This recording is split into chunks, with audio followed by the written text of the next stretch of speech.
욥기 13장 11절 그분의 위세가 너희를 두렵게 하지 아니하겠느냐?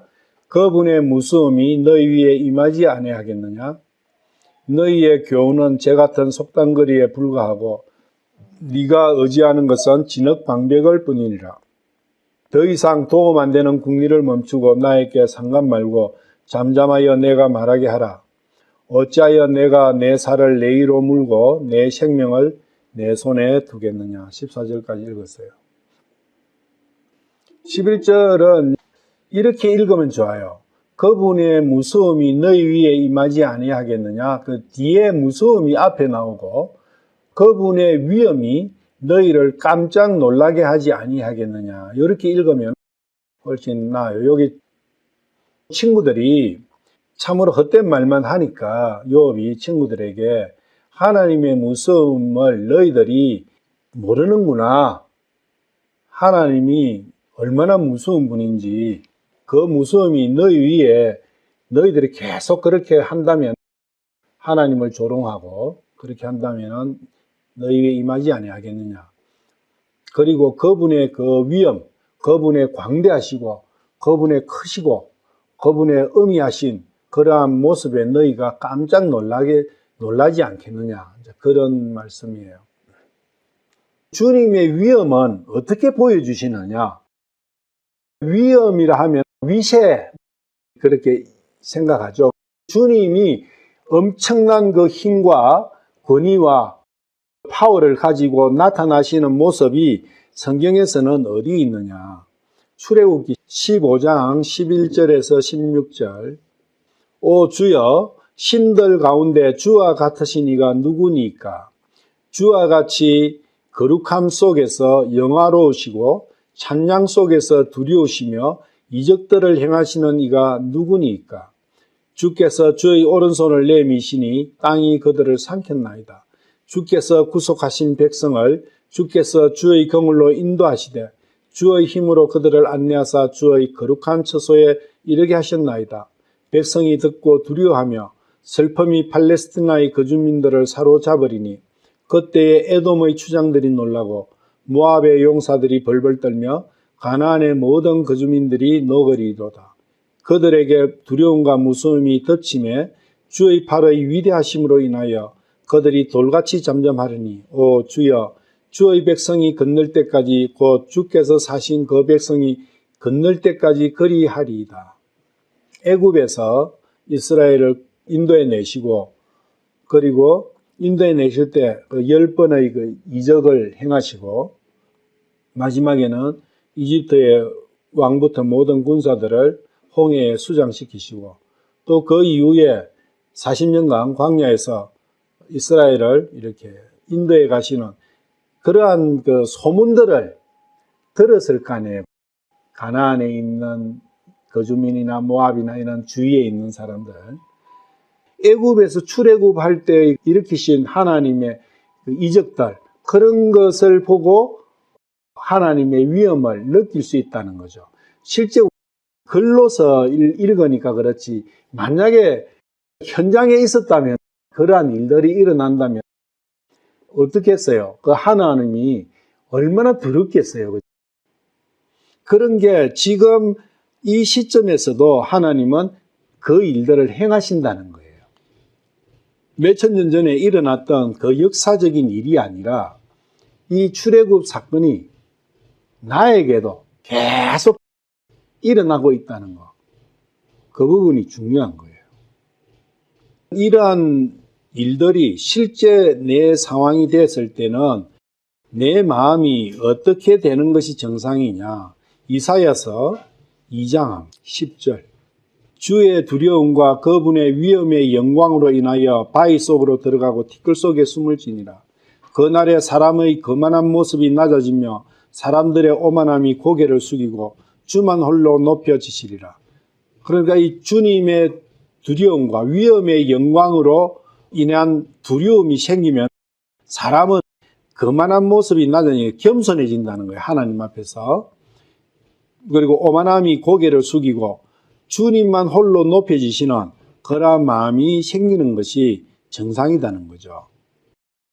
12절 만군의 주의 날이 교만하고 거만한 모든 자와 위로 높여진 모든 자에게 임하여 그를 낮추며. 교만하다, 거만하다, 위로 높여져 있다. 거만하고 거만은 대충 우리 생각 속에서 이러한 상황에 대한 거 돌아가는데, 그렇게 하면 안 되고 내 자신 속에 교만이 있느냐, 거만함이 있느냐, 높아진 마음이 있느냐, 그걸 봐야 돼요. 내 마음의 교만이 뭐고 거만이 뭐고 위로 높아진 게 무엇인가, 거기에 대해서 깊이 생각을 해봐야 돼요. 그렇다는 거예요. 하나님께서는 모든 사람이 교만하고 하나님을 믿지 않는다는 것은 교만과 거만과 위로 높여진 마음이 있다 하는데, 자기가 그걸 찾아내야 돼요. 자기 속에서. 그러니까 우리는 보통 이런 말씀을 읽을 때는 세상 삶에서 인간 대 인간의 관계 속에서 찾아내려고 생각들을 많이 합니다. 그러면 실수해요. 모든 것은 하나님 앞에서, 하나님과 나의 관계 속에서 교만하고 거만하고 하나님 앞에서 나를 높이는 그러한 부분이 무엇인가에 대해서 이제 우리가 알아야 돼요. 내가 하나님 앞에서 나를 낮춘다는 것은 또 어떻게 하는 것인가. 13절, 또 높고 높이 치솟은 레바논의 모든 백향목과 바산의 모든 상수리 나무와, 이 상수리 나무가 보통 1000년 일이 살잖아요. 어마어마하잖아요, 크기가. 그리고 레바논의 백향목은 위로 쫙 굳었잖아요. 위로 쫙 굳었고, 상수리는 옆으로 쫙 퍼지고, 퍼진 것도 문제고, 위로 쫙 자기가 곧아가지고 하늘 높은 모르고 그냥 치솟는 그것도 문제다는 거죠. 모든 높은 산과 위로 높여진 모든 작은 산과, 큰 산이든 적은 산이든 산은 산이다. 이게 다 뭐냐면 교만과 거만과 오만함에 대한 표현들이에요. 모든 높은 망대와 모든 견고한 성벽과 다시스의 모든 배와 모든 아름다운 그림의 이말이니 사람의 거만함이 굴복되고 사람들의 오만함이 낮아지리라. 그 날에 주만 홀로 높여지시며. 그러니까 이 날이 주의 날이다. 주의 날은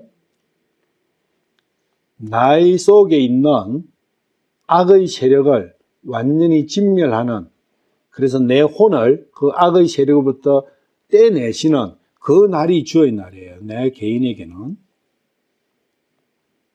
그분께서 우상들을 철저히 제거하시리라. 또 주께서 일어나사 무섭게 땅을 흔드실 때에 그분의 두려움과 그분의 위엄의 영광으로 인하여 그들이 바위굴과 땅굴 속으로 들어가리라. 무섭게 땅을 흔든다. 이거 주의 날에는. 땅을 흔든다는 게 뭐죠? 땅은 육신이죠. 육신을 흔들어 버리는 거예요. 육신을 완전히 치시버리는 거예요. 그것이 내 자식일 수도 있고, 내 재산일 수도 있고, 내 건강일 수도 있고, 육신으로 일으킨 모든 것들을 이야기하는 거예요. 욥은 그 흔들림을 통해서 자식 10명 다 죽고, 재산 다 날아가고, 사업체 다 날아가고, 모든 가족들이나 자기를 아는 사람들은 자기를 다 버리고 떠나버리고, 그게 육신을, 땅을 흔든 거죠. 그런데 그 땅을 흔들었는데도 하나님을 무서워하지 않고 하나님을 두려워하지 않고 그분의 위엄의 영광에 대해서 생각을 하지 않는다면 곤란하다는 거죠. 그런데 이제 여기서 이 사람들은 바위굴과 땅굴 속으로 들어가 버려요. 그 문제죠. 하나님 앞으로 가야 되는데 바위굴과 땅굴은 자기가 자기를 위해서 파는 그러한 안식처죠. 자기의 안식처. 땅이 흔들리는 여기에서 자기가 또 세상으로 또 도피하는 거예요. 다른 세상으로. 우리는 항상 그렇게 많이 돼요. 뭔가가 문제가, 인생살이에서 문제가 생기면 다른 대안을 찾아요. 그 대안을 찾았는데 거기서 또 실패하면 또 다른 대안을 찾아요. 그렇게 해가 평생을 소모하는 거예요. 현명한 사람은 어떤 문제가 생기면 그 깊이 생각해 보는 거예요. 아, 대안이 없구나. 내가 내게 대안은 안 되는구나. 이 세상에서는 이러한 모든 환난과 이러한 문제를 피할 수 있는 길은 없구나. 그걸 빨리 캐치하는 사람이 현명한 사람이죠. 그러면 창조주를 찾게 되고 진짜 대안이 되는 것을 찾게 되잖아요. 20절 그날에는 사람들이 각각 자기를 위해 경배하려고 만든 자기의 언우상들과 자기의 거무상들을 두더지와 박쥐들에게 던질 것이요. 또 주께서 일어나사 무섭게 땅을 흔드실 때에 우상을 한 것은 우상에게 복받으려고 했는데 우상이 힘이 없다는 걸 알죠. 그런데 또 다른 우상을 찾아가니까 이제 그게 문제예요. 또 주께서 일어나서 무섭게 땅을 흔드실 때에 그분의 두려움과 그분의 위엄의 영광으로 인하여 사람들이 바위들 틈과 험악한 바위 꼭대기로 들어가리라. 바위, 돌 이런 거 나오면 전부 다 자기의 경험과 자기의 지식과 자기의 생각으로 만든 어떤 자기의 피난처를 이야기하는 거예요. 너희는 사람을 의지하지 말라. 그의 숨은 그의 콧구멍에 있나니 어떤 점에서 그를 수에 넣어야 하겠느냐. 사람을 의지하지 말라는 거예요. 이 사람으로 이루어진 게, 사람의 네트로 이루어진 게 세상이잖아요. 세상을 의지하지 말라. 거기는 의지할 거가 실제 없다. 그것이 우리 마음에서 내가 깨달아야 되는 건데, 지금 아침에도 우리가 식사하면서 마법 이야기를 좀 했지만, 참으로 그러한 큰 일들을 당하고 나면 포기해야 되는데 포기할 줄로 모르는 거예요. 욥은 친구들에게 이 친구들을 그렇다고 이야기를 하고 있는 거예요. 친구들에게 이 말이 뭐냐면 하루 강아지 법모수인 줄 모른다. 그런 하고도 일맥상통해요. 우리가 그렇다는 거예요. 하루 강아지가 법모수인 줄 모르고 날뛰고 있는 거예요. 하나님 무서운 줄 모르고 날뛰고 있다고. 마태복음 24장 21절. 이게 다 같은 말씀이에요. 그러니까 큰 환난은 주의 날에 있을 그 환난을 이야기하죠. 그때에 큰 환난이 있으리니 세상이 시작된 이래로 이때까지 그런 환난이 없었고 이후에도 없으리라. 그 날들이 짧아지지 아니하면 어떤 육체도 구원을 받지 못할 것이로되 선택받은 자들을 위하여 그 날들이 짧아지리라. 지금 이 날하고 이 날이 같은 날이에요. 누가복음이나 마가복음이나 마태복음 또 계시록에 나오는 21분의 전체 심판, 환난 그러한 부분들이 주님의 원수 갚는 날에 주의 날에 임할 심판이라. 그럼 주의 날에 임할 심판을 미래의 어떤 한 날로만 생각을 해요. 그렇지 않습니다. 미래에 있을 날이 아니고 내 안에 이 날이 있어야 된다는 거예요. 내 안에 이 날이 있어야 된다는 거예요. 내 안에 이 날이 없다는 것은 없이 그냥 죽었다는 것은 상당히 문제가 크다는 거예요. 이 날은 하나님께서 만드신 그 나의 혼을 벌 주고 하시려고 하는 게 아니라 그 혼을 구해 주시려고 원수, 주님의 원수, 내 안에 들어있는 주님의 원수를 심판하시는 날이라는 거예요. 시편 119편 120절. 주를 두려워함으로 내 육체가 떨며 내가 주의 심판들을 무서워하나이다. 육체가 떤다 그거예요. 주님을 두려워하면은 육체가 떨어요. 육체가 떨면 육체는 나의 혼을 똘똘 말아가지고 감옥에 갇혀 있잖아요. 육신이 나의 감옥이라고, 나 혼을. 바울이 감옥에 갇혀가지고 찬송을 하고 하니까 감옥이 지진이 나가지고 뭐 그런 거 있죠. 떨면 이 감옥이 망가지는 거예요. 감옥이 망가져야 포로가 나올 수 있잖아요. 그 이야기죠. 육신이 감옥이에요. 육신이 떤다는 말씀이 그냥 육체가 무서워서 벌벌 떤다. 뭐 그거 맞지만 그 벌벌벌벌 떨 때 어떻게 되느냐? 감옥이 망가진다. 감옥 문이 열린다는 거예요. 신약에 그런 감옥이 떨려가 감옥 문이 열려갖고 죄수가 나오는 그러한 말씀이 이런 말씀하고 일맥상통하는 거예요. 예레미야 5장 22절. 주가 말하노라 너희가 나를 두려워하지 아니하느냐? 너희가 내 앞에서 떨지 아니하겠느냐? 내가 영원한 법령으로 모래를 배치하여 바다의 경계로 삼아 바다가 그것을 넘지 못하게 하였으므로 바다의 물결이 일어도 그것을 이기지 못하고 큰 소리를 질러도 그것을 넘지 못하느니라. 그러니까 주님의 이 위험 앞에서 두려워하고 떨어야 된다는 거예요. 그러면은 주님의 심판에 대해서 무서운 마음을 가져야 되는데, 그게 무섭는지 안 무섭는지 그런 감이 없으면 이 감각이 죽은 거죠. 주님의 심판이 무섭다, 이 느낌을 가는 마음을 가지는 그것이 복이에요. 하나님을 두려워하는, 하나님의 심판이 두려운 것과 현실에서의 그 돈이나 이 세상이 주는 두려움 있잖아요. 세상이 주는 두려움과 비교를 해봐야 돼요. 무엇을 더 많이 두려워하는가?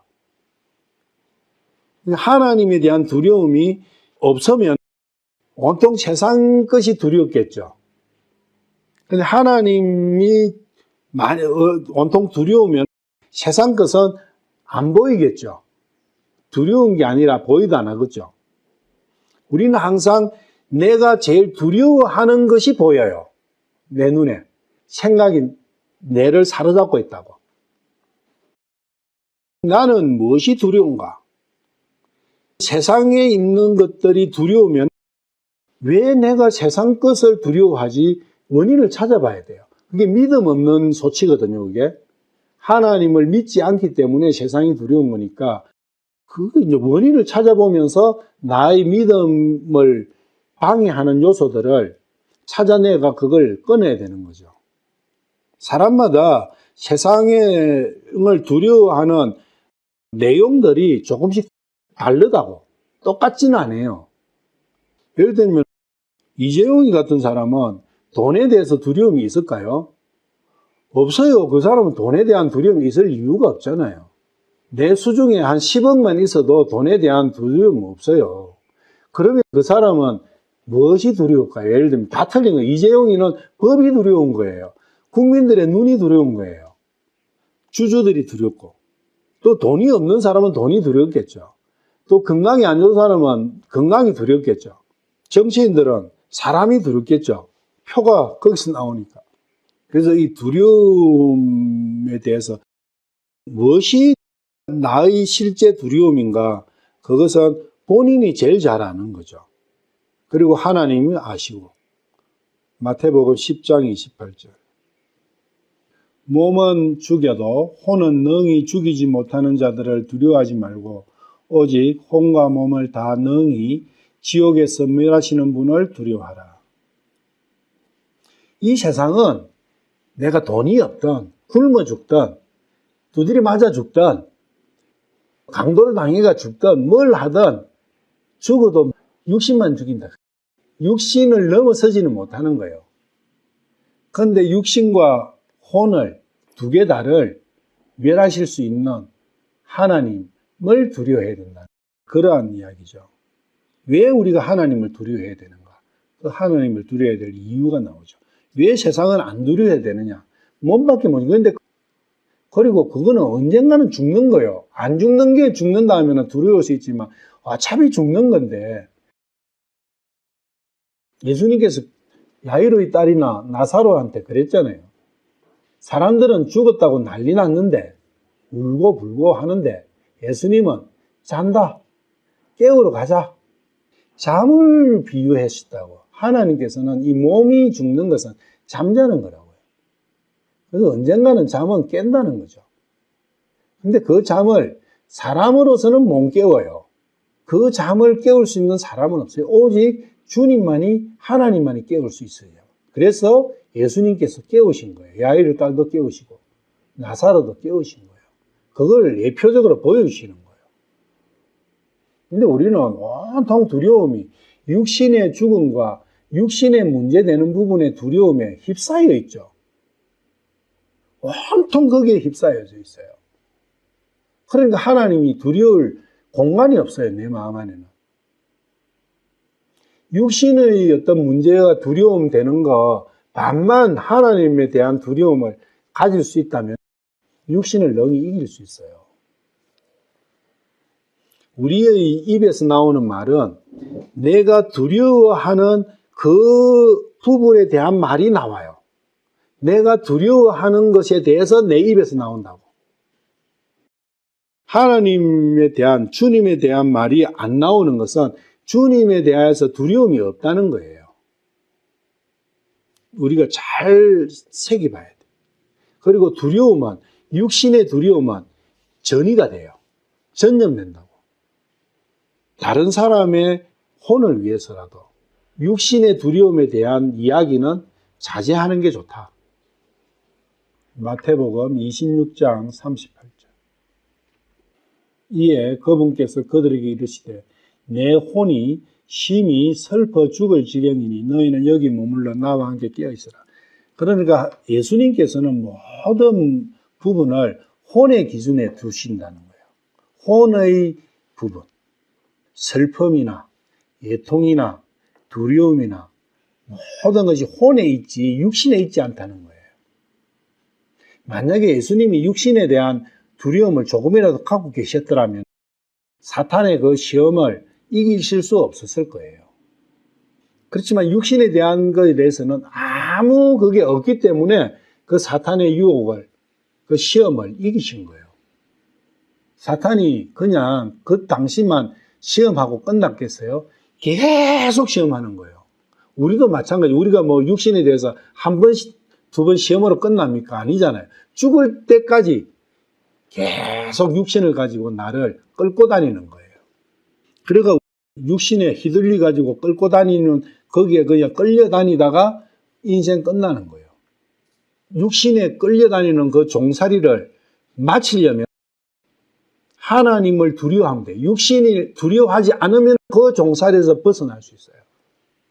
요한복음 12장 27절.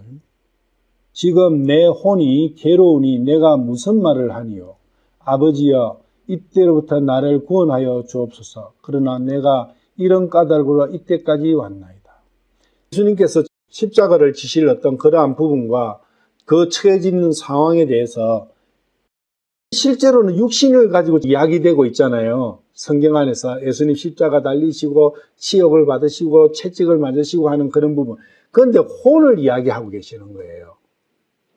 근데 예수님의 십자가 지시는 전 과정에서 엄청난 육신적인 고통을 당했잖아요.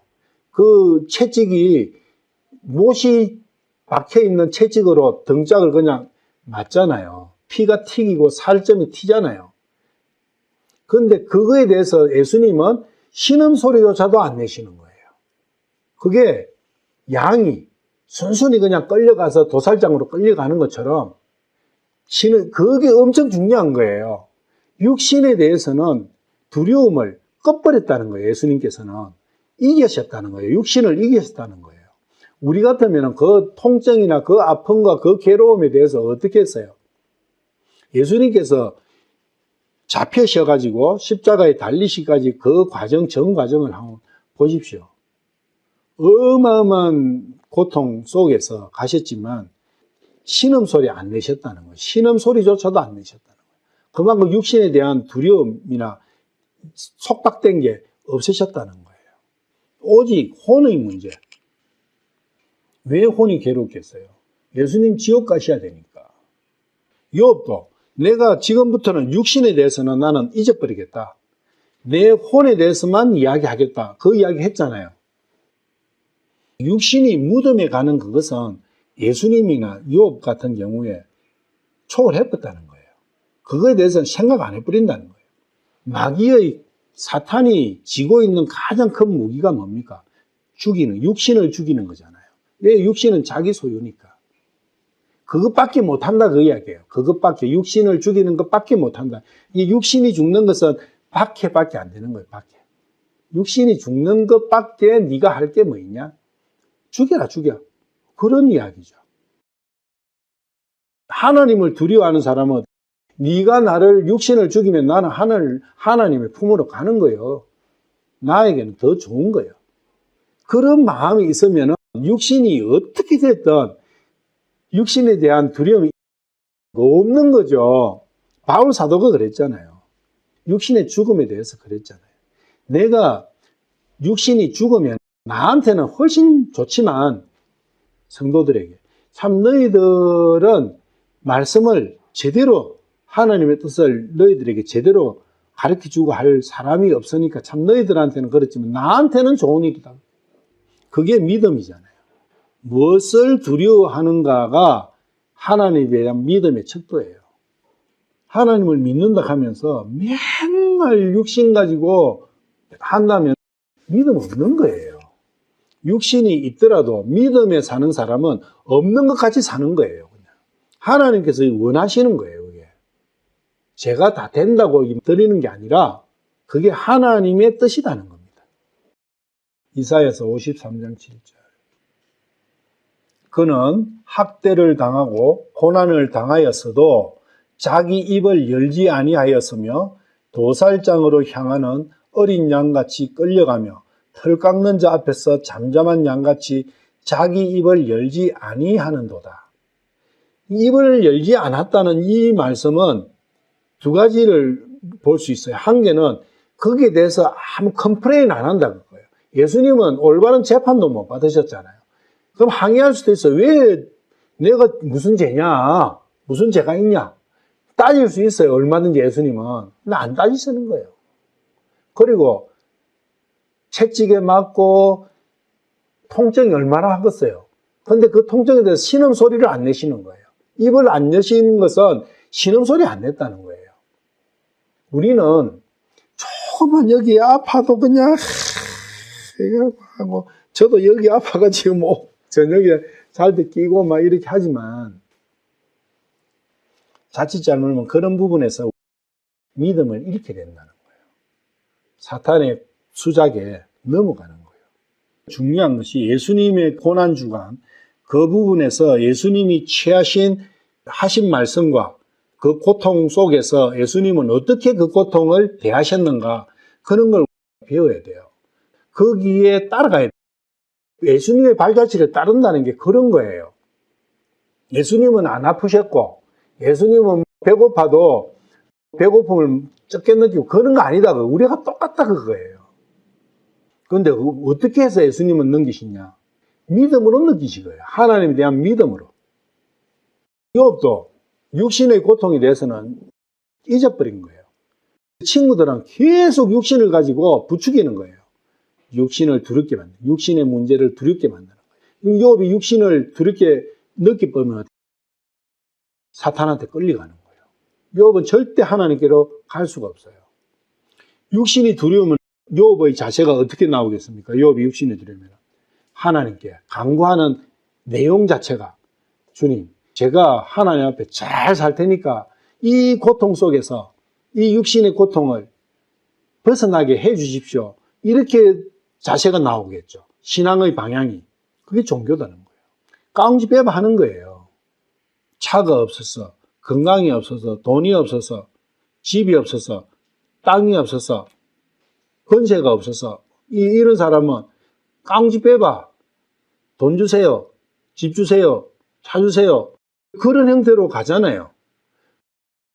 내가 하나님께로부터 돈 받으려면 어떻게 하면 됩니까?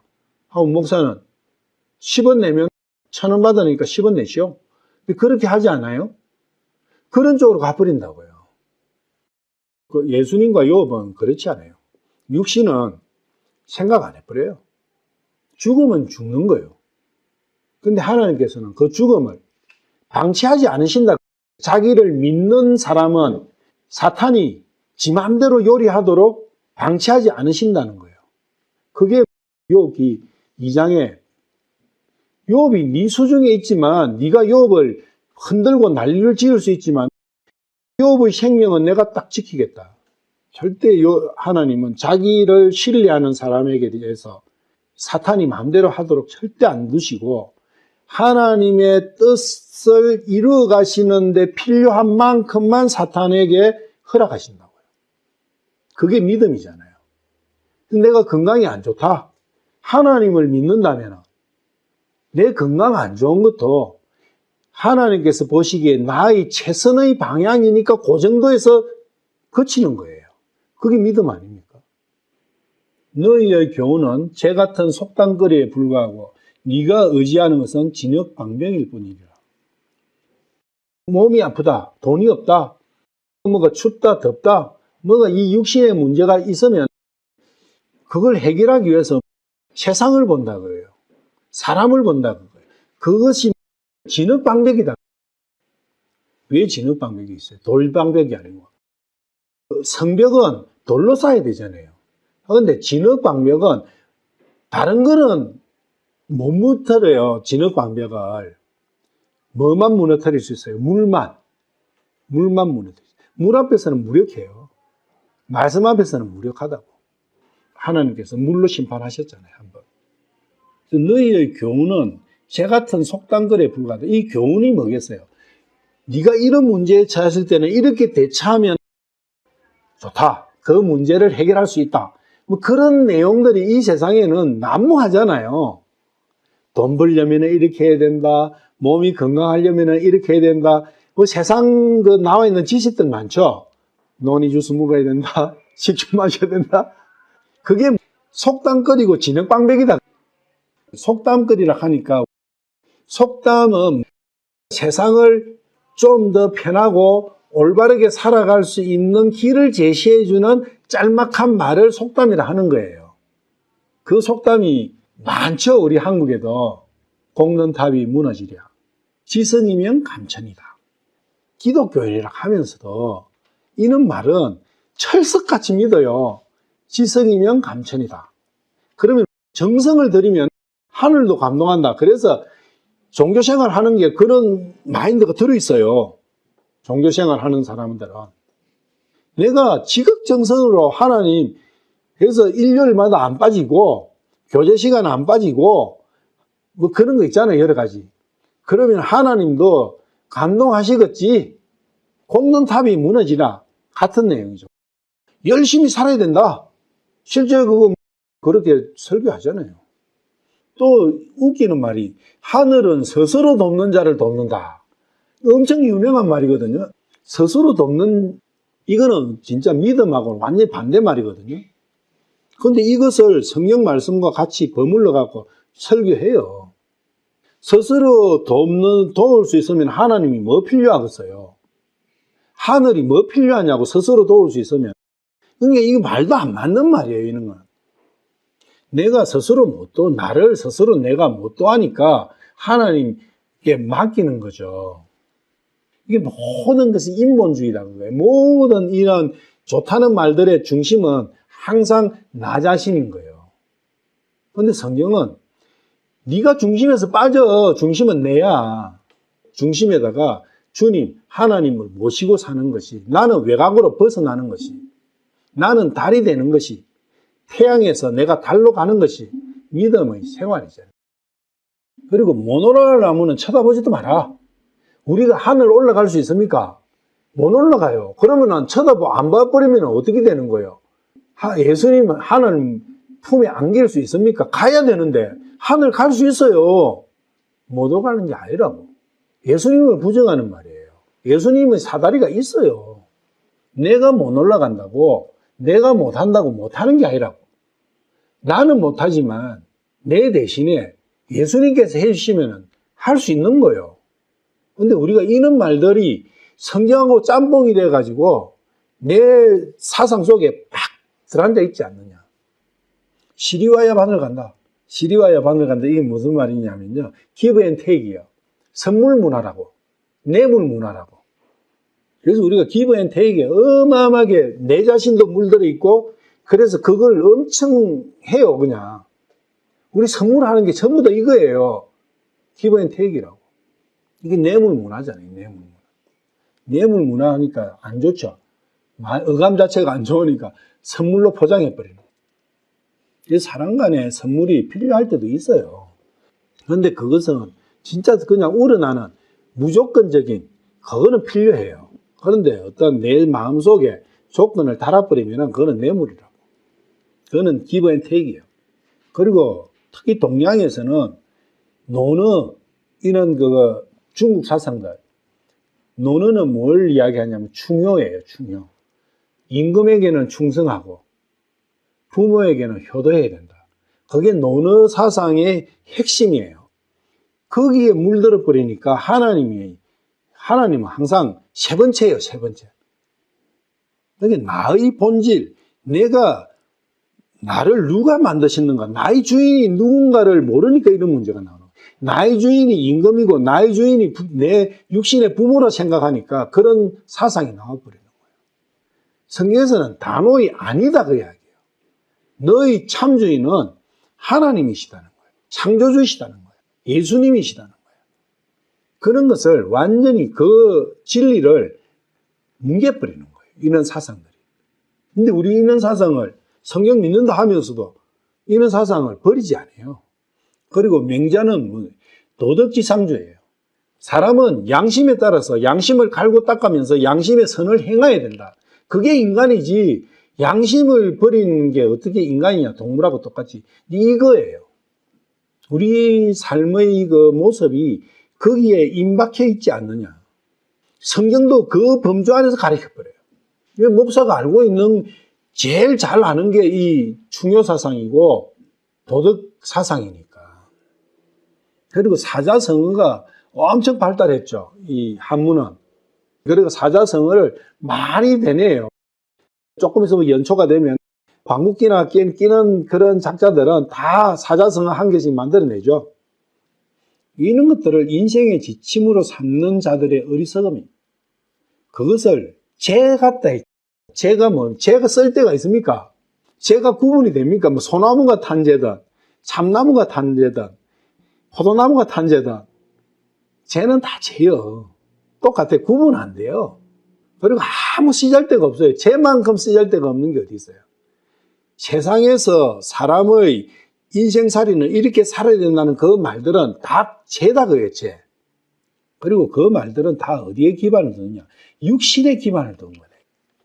그걸 우리가 알면은 세상 살면서 무슨 말을 안 해야 되는지, 사람들에게, 내 자식들에게 무슨 말을 가르치면 안 되는 것인지, 무슨 말을 가르쳐야 되는지 나오잖아요. 성경을 가지고 가르쳐야 된다. 진리는 한 개뿐이거든요. 세상에도 진리가 있고 성경에도 진리가 있고 그거 아니죠. 진리 아니면 거짓이라는 거예요. 두 개밖에 없는데 그러면 진리 참이냐 거짓이냐, 진리냐 거짓이냐. 내가 실제로 의지하는 것은 어떤 것들인가 체크를 해봐야 돼요. 내 의지처는 뭔가. 아까 11절에서는 뭐예요? 내가 두려워하는 것은 뭔가. 나하고 이 말씀하고를 자꾸 비교를 하면서 내를 체크해야죠. 12절에서는 내가 의지하는 게 뭔가. 리스트업을 해봐야 돼요. 그래야 내 자신의 정체성이 드러난다고요. 내 정체성이 드러나야 성경과 비교했을 때 내가 얼마나 위선자고 얼마나 하나님을 안 믿고 있는지 알게 될 수 있는 것이지. 그러니까 이런 말씀을 쑥 넘어가면서 하면은 체크가 자체가 안 돼요, 내가. 항상 나는 올바르게 사는 것 같고, 나는 하나님 앞에 떳떳하게 사는 것 같고, 이렇게밖에 안 느껴지는 거죠. 피상적으로 보니까. 속으로 못 들어가니까. 마태복음 15장 2절에 보시면 당신의 제자들이 어찌하여 장로들의 전통을 범하니까 빵 먹을 때 손을 씻지 아니하나이다. 제자들은 음식 먹을 때 손을 안 씻었던가 봐요. 유대인들은 랍비들은 전통이 첫째예요. 두 번째가 말씀이에요. 엄청난 거예요, 이거는. 이 전통이라는 것은. 우리는 전통 내려오는 거고, 습관, 관습, 이런 것보다 이리 생각하는데, 그 정도 아니고, 성경 앞에 두어 있는 게 전통이라고요. 그래서 예수님께서 이 전통을 중시하는 이 유대인들을 이렇게 힐책하시는 거예요. 너무 그게 뿌리 깊으니까. 어떤 랍비는 그런 말을 했대요. 손을 안 씻는 그것이 죄 중에 사람 살인한 죄보다 손 안 씻은 죄가 더 크다. 실제 최근에 랍비가 그런 이야기를 했대요. 글이 있답니다. 그게. 예수님께서는 이 전통을 어떻게 생각하시느냐? 이 전통을 가지고 하나님의 명령을 어긴다 그 이야기죠. 이 전통이 하나님의 명령하고 같은 내용이면 문제가 안 생기겠죠. 그런데 문제는 이 전통이 하나님의 명령을 어기는 데 쓰인다는 거지. 그런 문제가 있는 거예요. 그러면서 밑에 걸 이야기하시는 거예요. 말씀하시는 거예요. 우리도 이 사회 통념이라는 거 있잖아요. 사람이라면 이렇게 살아야지 하는 그런 사회 통념 분명히 있어요. 그런 걸 갖고 신앙생활이라 하는 믿음이라 하는 거기에 그런 걸 대입을 하는 게 많이 있습니다. 우리가 무의식 중에. 그게 어떤 현상이 되느냐? 8절 같이 이 백성이 자기 입으로는 내게 가까이 오며 자기 입술로는 나를 공경하나 그들의 마음은 내게서 마음은 어디가 있어요? 전통에 가 있어요. 형식에 가 있다고. 행동과 입만 하나님 앞에 와 있는 거예요. 그래서 그런 게 나에게는 그런 게 어떤 항목이 있는가 체크하는 게 중요한 거죠. 그래서 전통과 진리라는 거 우리가 한번 생각을 해봐야 됩니다. 전통은 우리나라도 똑같아요. 특히 유대인은 더 심했지만 어떤 결과를 만들어내냐면은 외형적인 형식이에요. 전통이 이야기하는 것은 전통이 사람답게 사는 것은 이런 거 다 하면은 그거는 다 외형적인 형식을 가지고 이야기를 해요. 그런데 외형적인 형식은 멍에를 지우는 거예요. 그것을 좋은 일이라고 이야기해요. 기독교에서도 마찬가지예요. 기독교 전통에서도 멍에를 지우는 외적 형식을 하면 훌륭한 믿음의 자로 인정을 해줍니다. 그리고 율법을 문자적으로 해석해요. 외형적으로 해석한다고. 실제로 출애굽부터 해가지고 율법 내용을 보십시오. 행위를 말씀을 해놨지만 하나님께서는 마음이 중요하다. 내가 마음을 원하지 않느냐. 그런데 그것을 마음은 빼버리고 문자적으로 그대로 해석하는 거예요. 그러면 행위를 하나님께서는 원하시고 행위로서 죄를 지으시고 모든 걸 행위의 기준으로 하나님도 보신다고 판단해버리는 거예요. 그리고 거기에서 나오는 의가 행위에서 나오는 자기의 행위에서 나오는 의가 뭔가 자신의 의가 되잖아요. 이 자신의 의를 쌓는 거예요. 자신은 아무것도 의가 없군요. 그걸 알기 위해서 알게 하기 위해가 율법을 주셨고 행위를 주셨는데 행위로는 안 되는군요 하는데 되는군요. 나는 이만큼 쌓았습니다.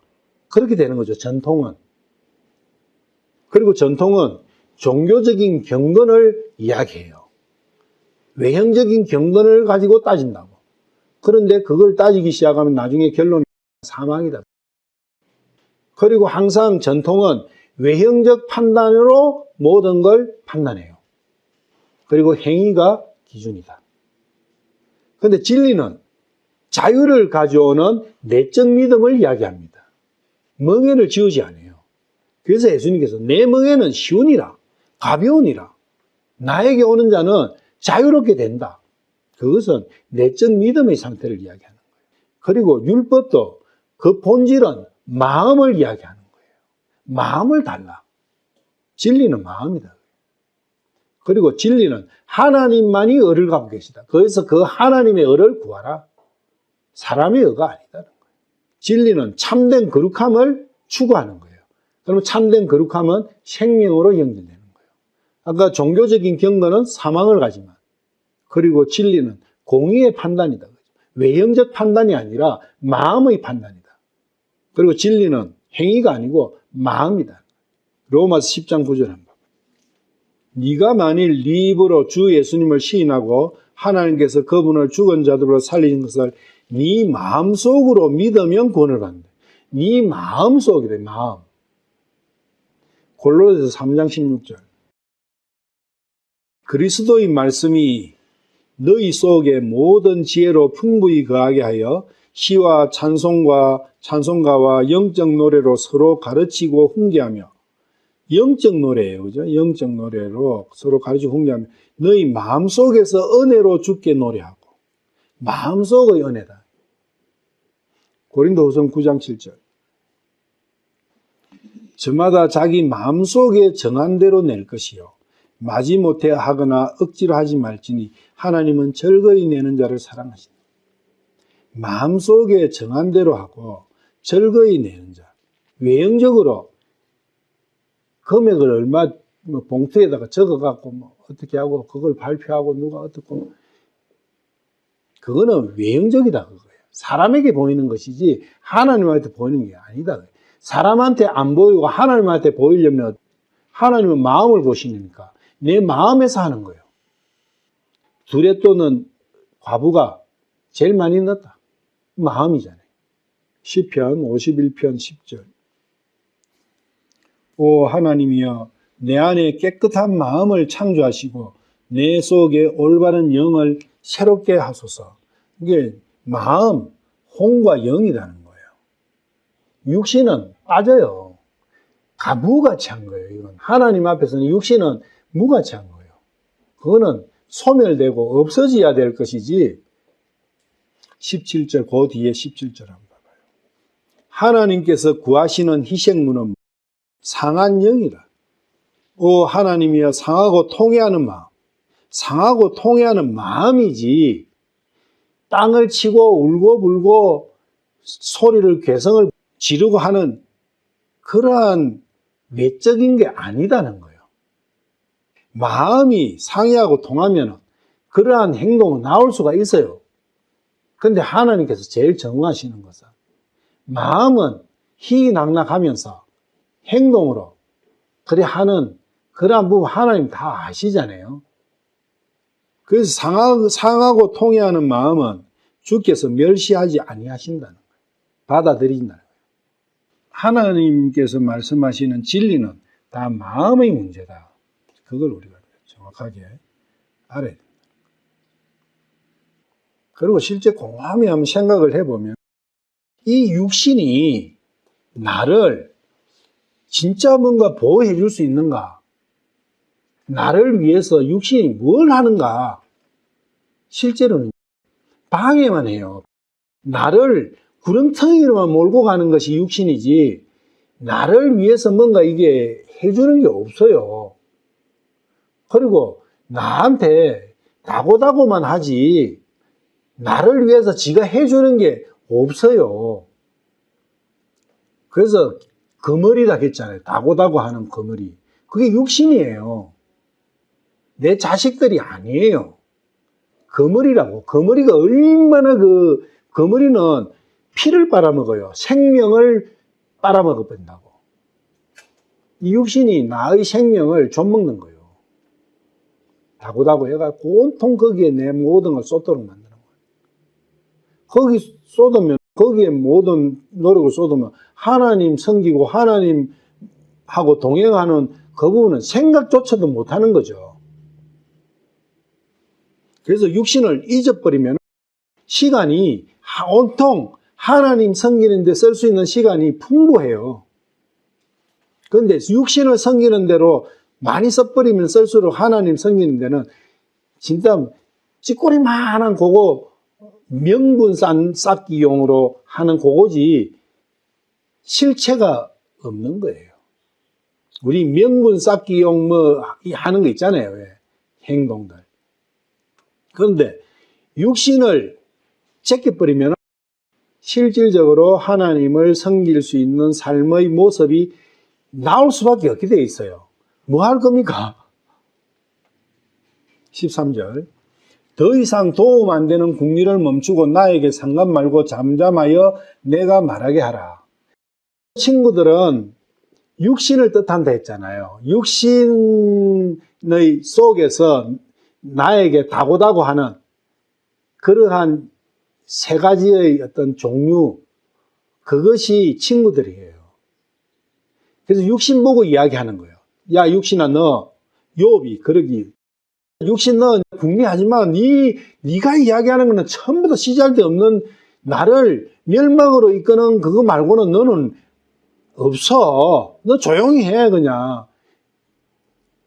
그러니까 혼이죠. 욥의 혼.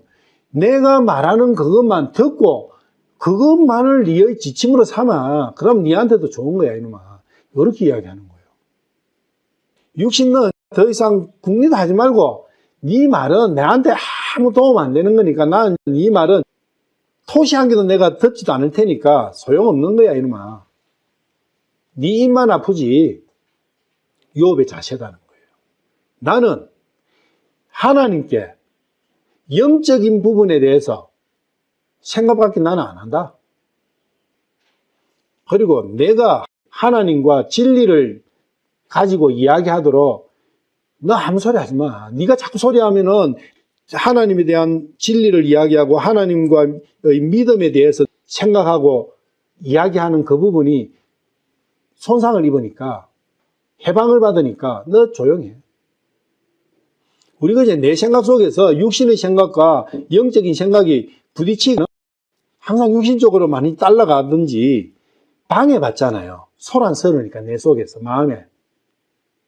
상식적인 말은 전혀도 육신이 하는 이야기는 다 상식이에요. 상식. 전통.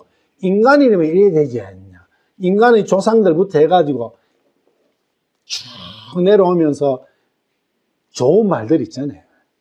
육신은 그거 말고는 할 말이 없어요.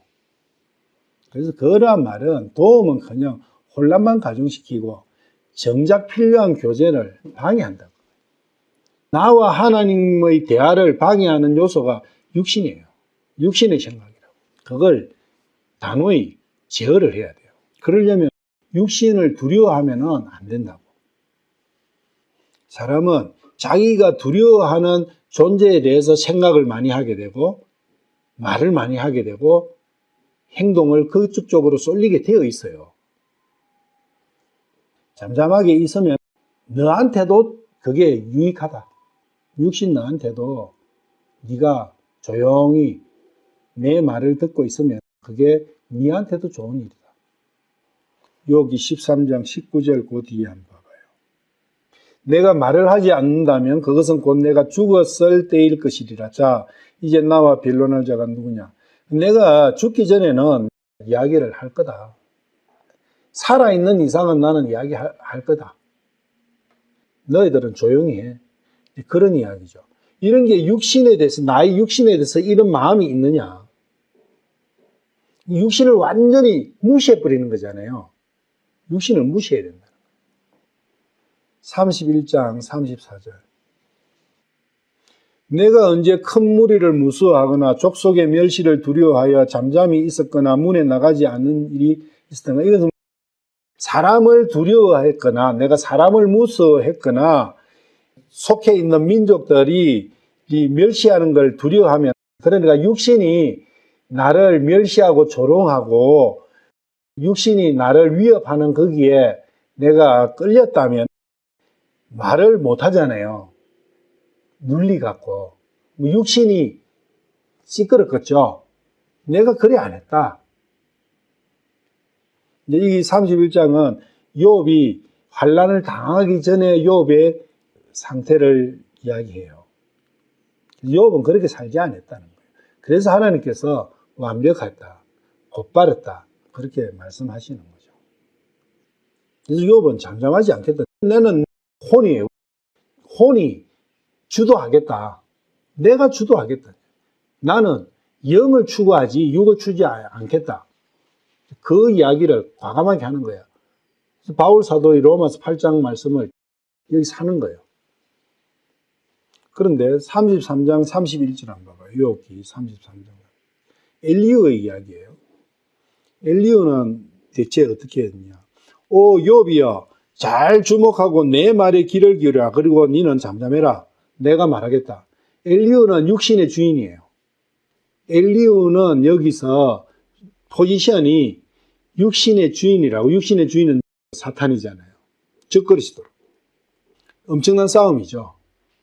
육신이 주도해야지 네가 무슨 소리냐.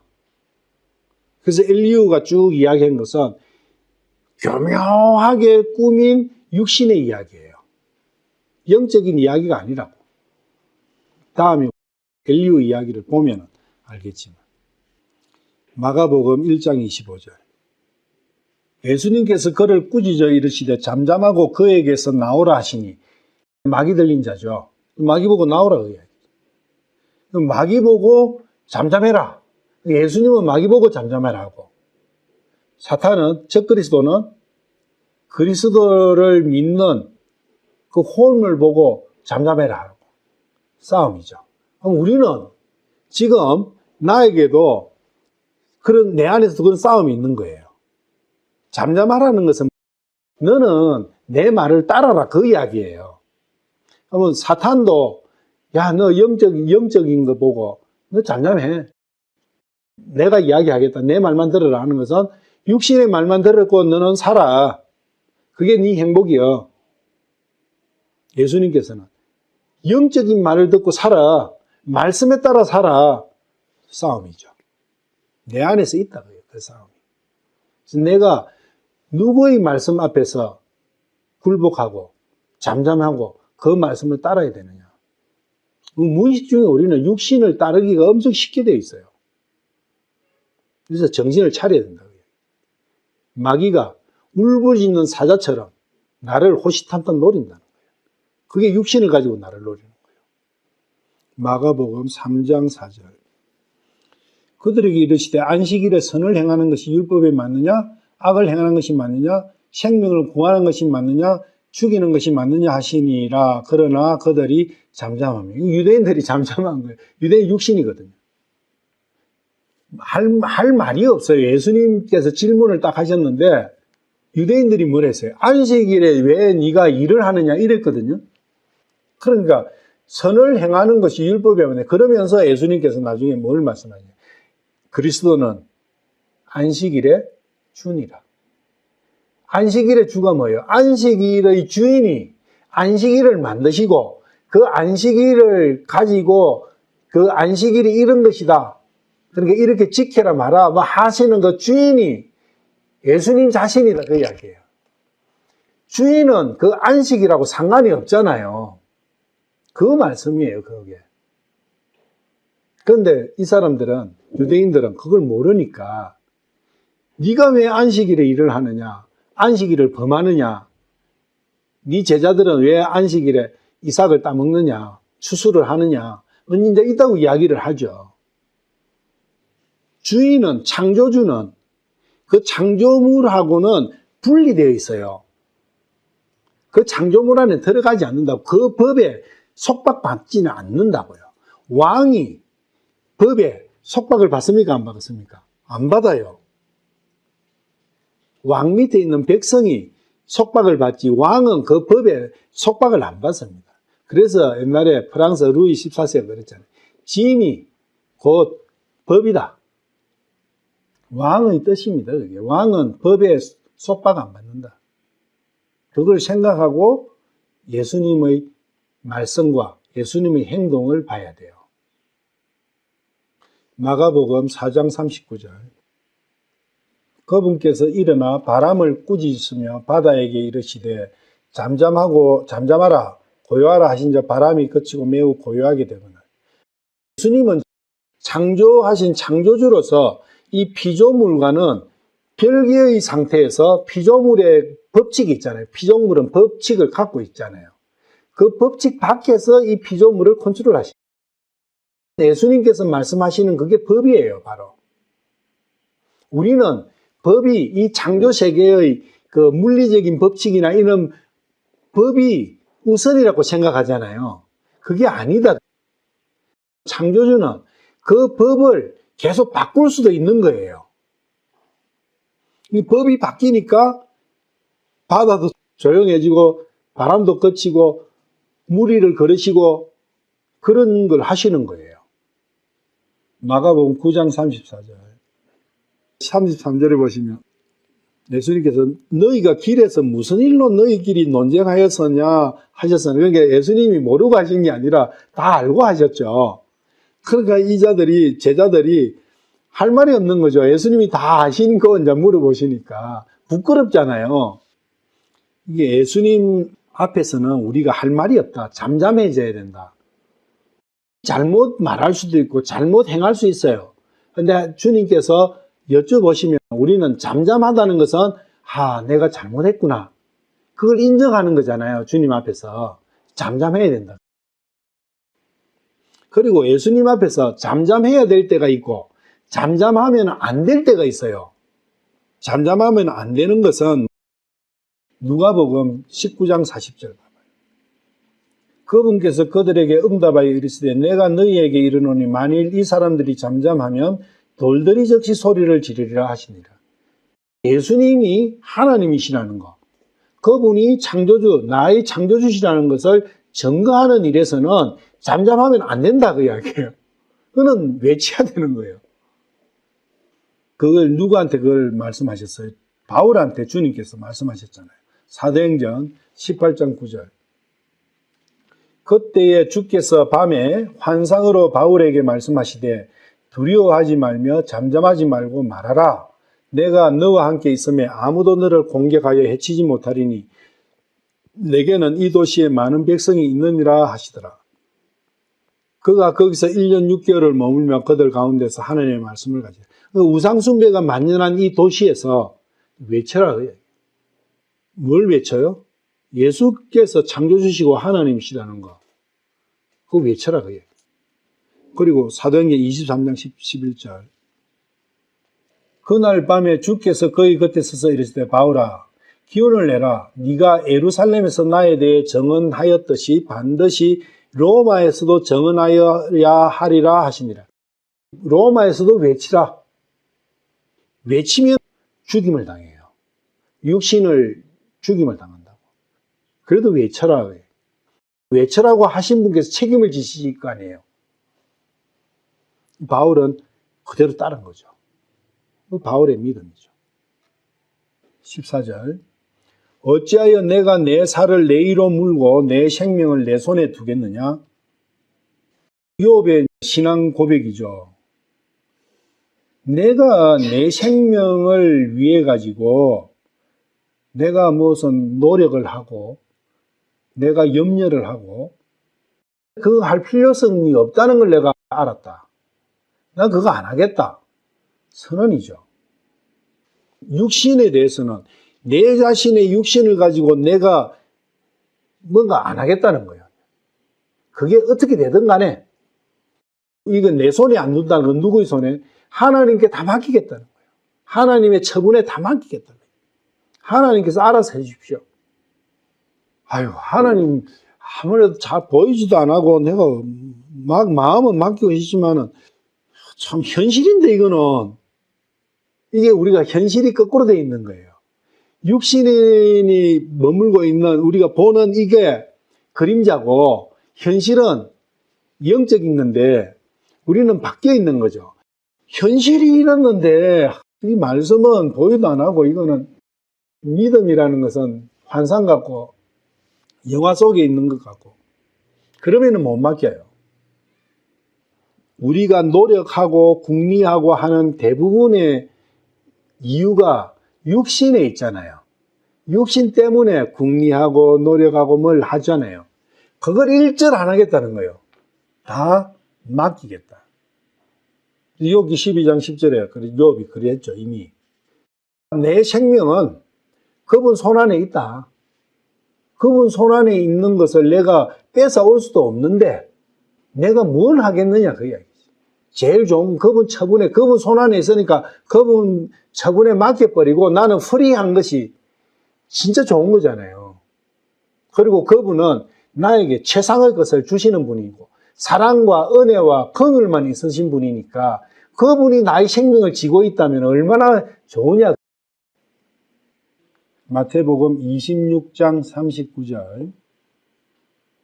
조금 멀리 가사 얼굴을 대고 엎드려 기도하여 이르시되 오 내 아버지여 가능하시거든 이 잔을 내게서 지나가게 하시옵소서. 그러나 내 뜻대로 하지 마옵시고 아버지의 뜻대로 하옵소서 하시고는 아버지께 다 맡긴 거예요. 아버지 뜻대로 하십시오. 따르겠습니다. 믿음이잖아요. 이 잔은 들리는 거거든요. 십자가 들리는 거다. 누가복음 23장 46절. 예수님께서 큰 소리로 외치시고는 이르시되 아버지여 내 영을 아버지의 손에 맡기나이다 하시고 이렇게 말씀하신 데에 숨을 거두시니라. 이 좀 이상한 말씀이 여기 있어요. 내 영을 아버지의 손에 맡깁니다. 이 말씀이거든요. 영을 맡기는 것은 예수님이 맡기신 거예요. 근데 우리는 맡길 수 있습니까? 없습니까? 못 맡겨요. 예수님은 하나님이시기 때문에 이렇게 하실 수 있는 거예요. 우리도 기도를 내 영을 하나님 아버지의 손에 맡깁니다. 이 기도하면 틀린 거예요. 안 돼요. 우리는 맡길 수도 없어요. 죽고 사는 것은 영을 취해 가시느냐 안 취해 가시느냐 그것은 오직 하나님의 권한이에요.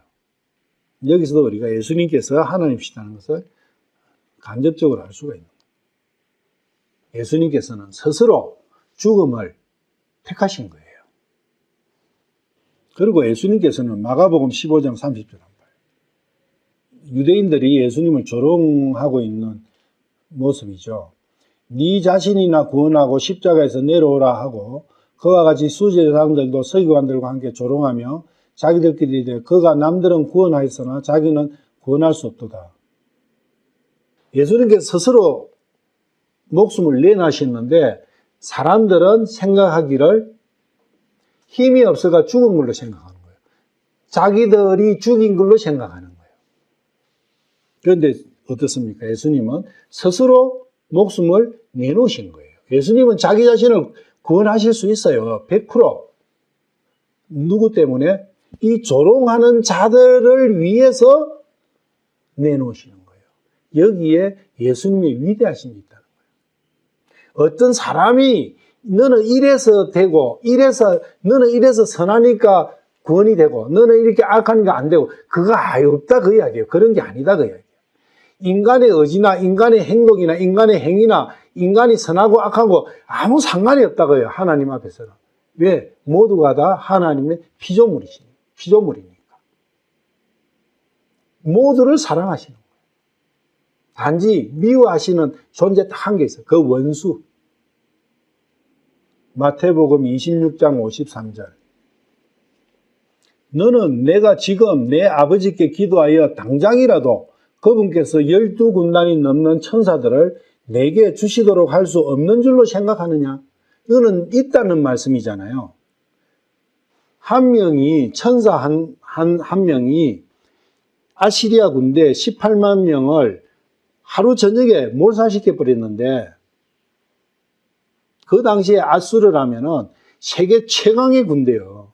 세계를 지배하는 군대라고. 그런데 12군단이 넘으면 1군단이 6,000명이라면 도대체 몇만 명이요? 천사가. 절대 사람이 창조주를, 하나님을 어떻게 할 수 없어요. 근데 사람들은 어리석게 믿지 않으니까, 사람으로 생각하니까 쉽게 생각하는 거죠. 요한복음 19장 30절.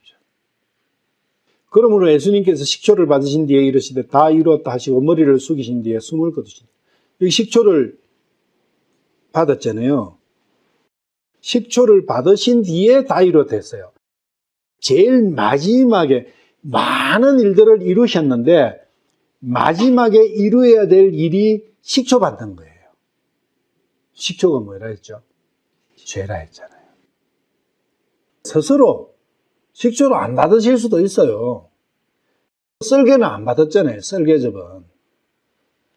썰개즙은 선악과의 독이기 때문에 예수님께서 받으시면 안 되죠. 근데 그 썰개즙은